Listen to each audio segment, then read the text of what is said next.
For any of you that will have seen my previous video, we've recently taken collection of our new Devon motorhome, which I'm really excited about. It's locked down at the moment, so we can't take it anywhere, but we're going to probably sleep on it on the drive. One thing I want to do though is have a think about protecting the seats that are in there. We've got a black Labrador called Juno. It's very much a big part of our lives. But anybody that owns a dog will know that dog hair gets everywhere, particularly with a black dog. Thick black hairs that stick to everything. And also, we own a dog that loves going into swamps, mud pits, rivers, anything she can find that she can get up to her neck in it, really. She'll love it. As you'll see, though, that from our motorhome, we've got this lovely light sandy coloured material that's lovely and it smells really new, but I want to protect it and I want to cover it because I'm not sort of over the moon with it getting dirty just at the moment. So what I'm going to do is I'm going to create some covers, but rather than putting some loose throws over it, I'm technically going to create almost like a fitted sheet. So I bought some cheap waffly throws from B&M. These are oversized ones, so they're 2 meters by 2.5 meters long. So it means that with the cushions being about 185 centimeters long, it's going to fit and cover those completely. What I'm going to do is I've worked out that hopefully I should be able to get 2 base seat covers out of one of these. So I'm going to lay it on the floor, cut it in half so I've got 2 pieces. Then hopefully that piece, I'll lay it on the floor, put the base seat cushion on the top, and then what I'm basically going to do is cut out the corners of each piece. That will then give me a corner with 2 edges that I can then sew together, because I'm technically going to just create almost like a fitted sheet out of these just by sewing the corners together, and then I'm going to sew some elastic across those corners so that when it's on the cushion it pulls it nice and tight, but it also keeps it fastened, so when we flip the cushions over to make the bed, it's all hopefully going to stay there and it's not a case of having to take the throws off every night when we want to make the bed. They should just stay there, we can whip them off and wash them, and I'll probably make a couple of covers so that we can have one on while another load is being washed and so forth. It's probably going to take me a little bit of fiddling. I found that doing this sometimes when you put it on, even if you measure it to the nth degree, it might need a little bit adjusting. So I'm going to sort of roughly cut the corners out and then drape it over the cushion and just keep going until it pulls it nice and tight. I've got a bit of an angled edge that I've got to do a little bit of a difference with, but I'll show you that in a bit. Okay, so you'll see how I'm working this out.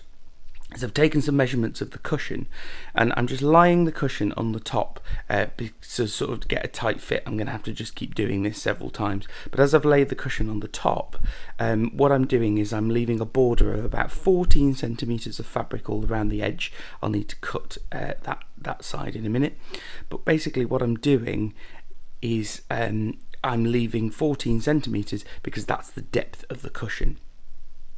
So when I then come to cut these corners out, I'm basically again going to sew those together, and then I will get a side that will almost be exactly right for the depth of the cushion and not go too far over the top, so I can then get some elastic across the corners quite easily and get them on and off.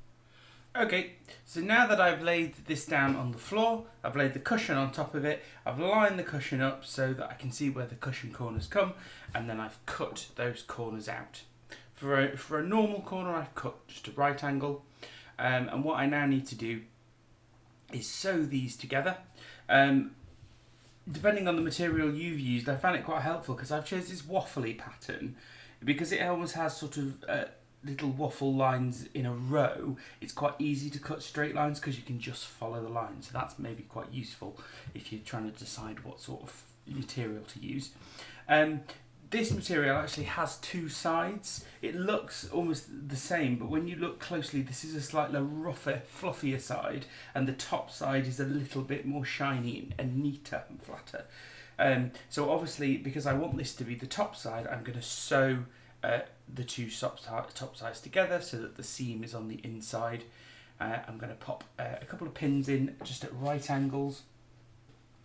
And I'm probably just going to run over this with a straight stitch, probably twice, because obviously these corners are going to be under quite a bit of pressure, and I want them to be strong. I'm going to be washing this quite a lot as well, so I want that to be helpful. So I'm putting a relatively short straight stitch on my sewing machine, about length 2 or 1.5 or 2, whatever is your preference.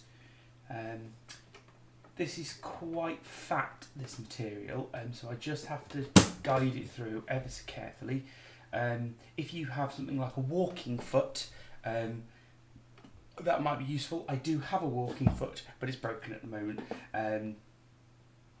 But yeah, you can do it on a normal foot. You just have to nurse it through ever so slightly if you're using thicker throw material like I am.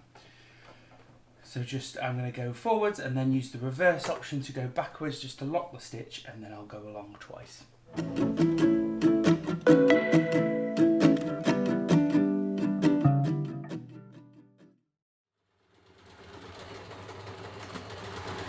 Back and forth at the end to lock it. And there I have a nice corner. Okay, so you'll see here for this corner that sort of has the corner cut off it, what I've done is this was the corner here, and what I've done is I've lined the cushion up, and then I've cut out 2 almost 45-degree angle pieces, so this will go over that cut corner, and these will match up to it, making a shallower corner than a right angle. So that hopefully should work. This is now the moment of truth. Me sort of fitting it on. You'll see this cornered edge with the corner missing, that I've had to have a little bit of a play about with, but we'll see if it fits. If it needs adjusting a bit, might need adjusting.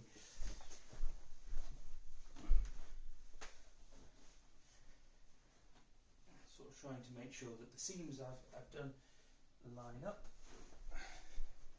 Going over this edge here, looking good so far, so it's fitting quite nice and flat there.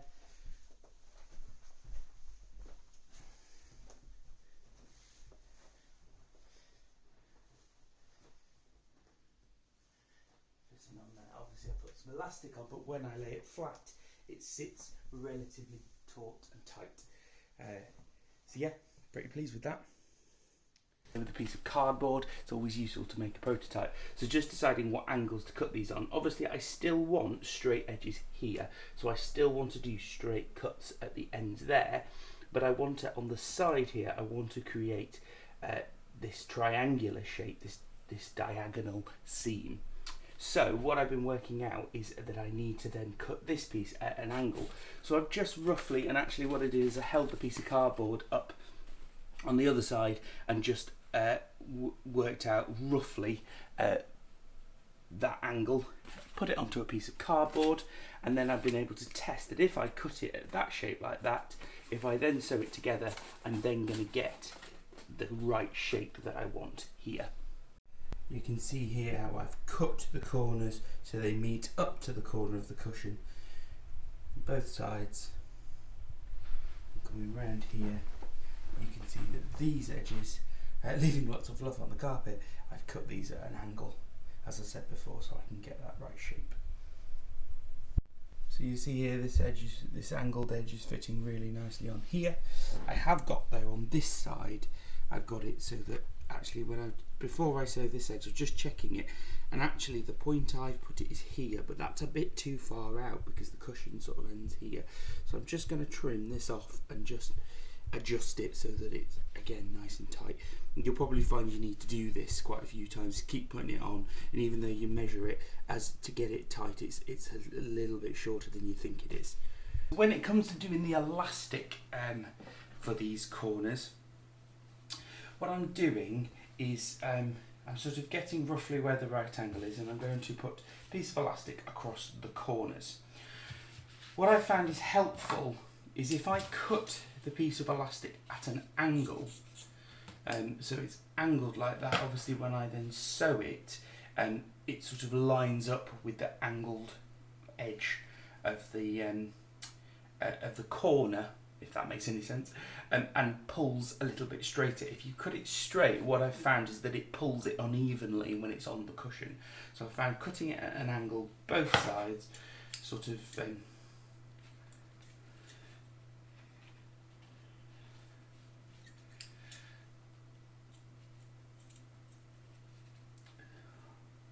so that the pointed edge is at the bottom.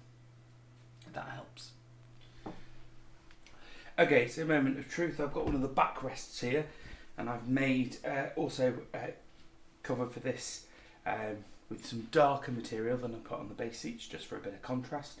So I've now zigzag stitched the elastic across the edges, and because it's quite not very deep, I've had to cross the elastic over a little bit.